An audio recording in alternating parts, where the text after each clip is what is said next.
So I started dancing around age 10, and the story goes that my mom and dad thought it was important for me to have an after-school activity. And I had tried a number of sports things that did not go over quite successfully. And around age 10, we moved to a new house, and there was a dance studio that happened to be nearby. And I don't know where the desire to start dancing came from, but I remembered, like, oh, this could be a fun thing to do after school. So I signed up for jazz and tap classes, and I enjoyed it. And I was pretty good at it, and I liked it. So I kept dancing for a couple years, and then around the age of 13 or 14, I started to develop a severe stutter. And for about a year and a half, I was in intense speech therapy to regain my ability to speak. Because I couldn't talk, dance became a way for me to communicate and to get out all the frustrations and all the feelings that I had inside that I couldn't get out. So all of a sudden, dance went from a hobby to kind of an outlet, and almost like a crutch, like an emotional support system for letting go of all the things that I was holding on to. And that's where I started to shift. I think my approach to dancing became like a part of who I was and how I functioned and how I communicated. But I wasn't set on being a dancer yet. I started to get involved in musical theater, and I started to perform more and more, and I started to really feel like I had something to offer, and I really enjoyed performing on stage, especially in things that didn't involve talking. And around the age of 18, when you're in high school and you're trying to decide what you want to do next, I thought, I want to go to college and I want to get a degree in dance. I was accepted to the University of the Arts in Philadelphia on a full ride scholarship. And right after high school, I went there. And I studied there for a year. And when I was there, I was doing a lot of jazz and tap, and I loved it. But I never had really done ballet before. And my ballet technique was not acceptable, given how good my jazz and tap was. And I really wanted to bring my ballet technique to a level that matched my jazz and tap training. And I started to realize that in order to do that, I would have to focus extensively on ballet. And almost taking other classes in jazz and tap and modern was working against the work that needed to happen to get my ballet technique to a level that I thought was appropriate for a male dancer at the age of 18. So I dropped out of the University of the Arts, and I was offered an apprenticeship with the Pennsylvania Academy of Ballet, which is in Narberth, Pennsylvania. And I studied there for a year and a half. Solely ballet, only ballet, 24 hours a day, 7 days a week, in an attempt to get that up to the level of where my jazz and tap was. I started to develop shin splints pretty close to when I started taking ballet classes because of improper technique. And I, as a dancer, just pushed through the pain and was like, I'm going to be fine, I'm going to persevere and overcome all obstacles, and it'll be great.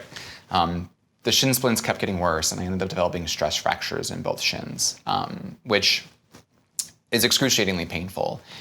And the combination of the stress fractures and being on my feet, 80 hours a week, and not really making a lot of money at the time, was really hard on me emotionally. And to the point that I burned out. And I just didn't, at one point I loved dance, and at one point I wanted to do it as a professional. But at that point, I was in so much pain, and I was making so little money that I quit. I was done.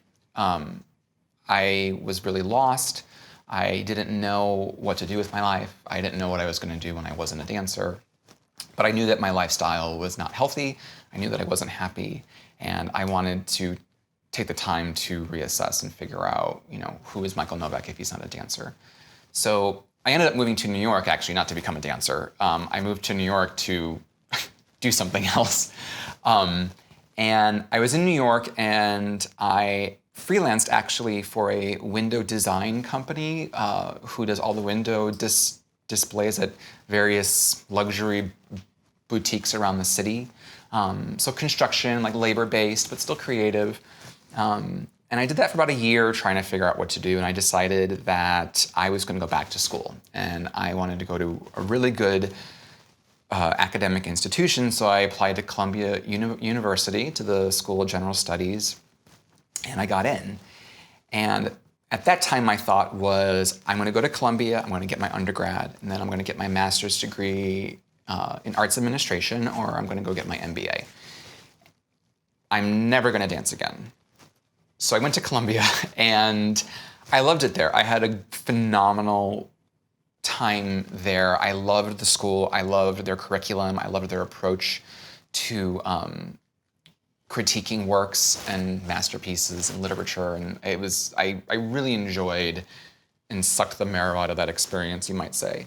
But while I was at Columbia, I started to get this itch to dance again. And it kind of was annoying at first because I was like, we went through this already. The industry hurt you. It doesn't pay well. You don't want to work multiple jobs. You know, where is this coming from? And as I was at Columbia, I studied a lot of dance history, dance theory, dance criticism. And I was reminded of how much I loved the dance field and the industry, and especially its history, and what legendary choreographers did and when they did it and how they evolved the art form and pushed it forward. And I think that passion and that understanding for the history of dance really kind of rekindled the flame to actually have a dance career. And towards the end of my college career, I decided, you know what, I'm gonna give it one more shot. I'm gonna see if I can actually make this happen. I started dancing at the Taylor School in 2008, and I auditioned in 2008, and there were about 80 or so men at the audition, and this was for the main company. And I got down to the final 7, I believe. First audition, I was very excited. And he told me that the timing isn't right, but try not to go anywhere. So of course I was disappointed I didn't get the job, but I was elated that I made it that far and he recognized me and told me not to go anywhere. But there's very low turnover in the company. So the next time there could be an opening might be 5 years, 6 years. You don't know. It's outside of your hands. So I kept taking classes at the Taylor School, and I also realized that I don't know when the next audition is going to be. And I need to open up other opportunities. I need to audition for other companies. And this was in 2008. So we're talking right at the beginning of the economic recession, which hit the dance community extremely hard. A lot of companies laid off dancers. Some companies almost folded. Other companies took a massive hit in terms of the number of weeks that they were offering dancers. Auditions were canceled. So I graduated college right at this moment where there's no work. So finding auditions was tricky. And I started to get creative. I'm like, I have to figure out a plan B. Like, what is the plan B? And I started thinking, there's no work here in concert dance. I'm gonna go commercial. And I'm gonna go back to my jazz musical theater roots. And I had some contacts in LA. And I was like, I'm gonna move to LA. Don't know what's gonna happen, but I have some friends out there and I'm gonna see if I can make that work. Because the dance scene in New York was struggling so bad at that point. And I was making plans to go to LA, and I got a phone call from a friend of mine who said that Paul Taylor was having an audition. And this was March 2010. And I said, well, okay, this or LA. You know, I'm gonna give this my last, this is my last shot at the Paul Taylor dream. And if it doesn't happen, it doesn't happen. So the audition was in May, and I was the third one to sign up.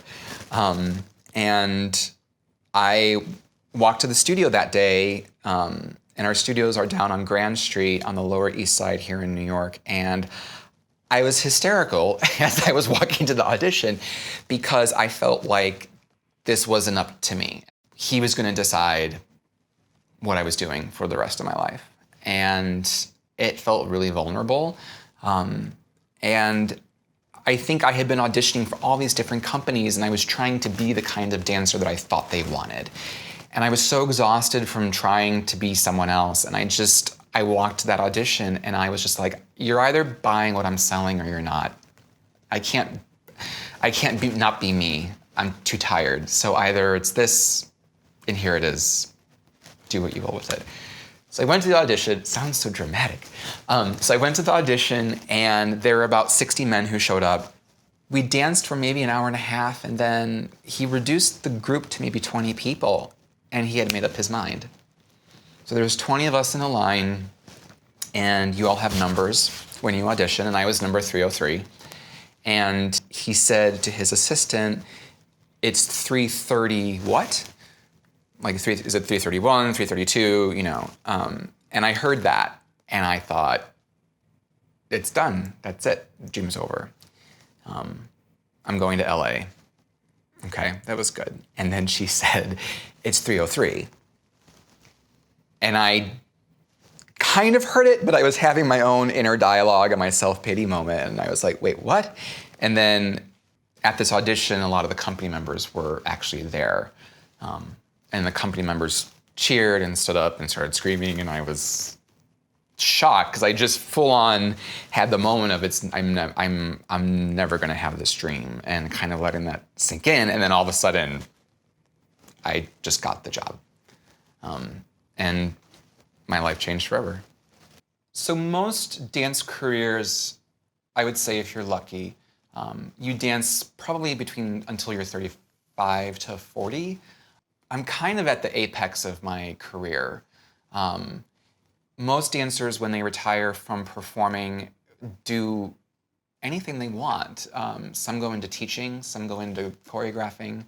I have friends who've become lawyers, become doctors, have families. The world really is your oyster. But what I will say is that the discipline that you have as a dancer, the teamwork, all those skill sets that you have worked on unconsciously within the dance career are often extremely utilized once you get out. Communication, adapting quickly. The show must go on is a perspective that is applicable in all industries, not just dancing. So there are opportunities out there. You just have to find what makes you happy and where you think your skill sets off the stage are going to be best utilized.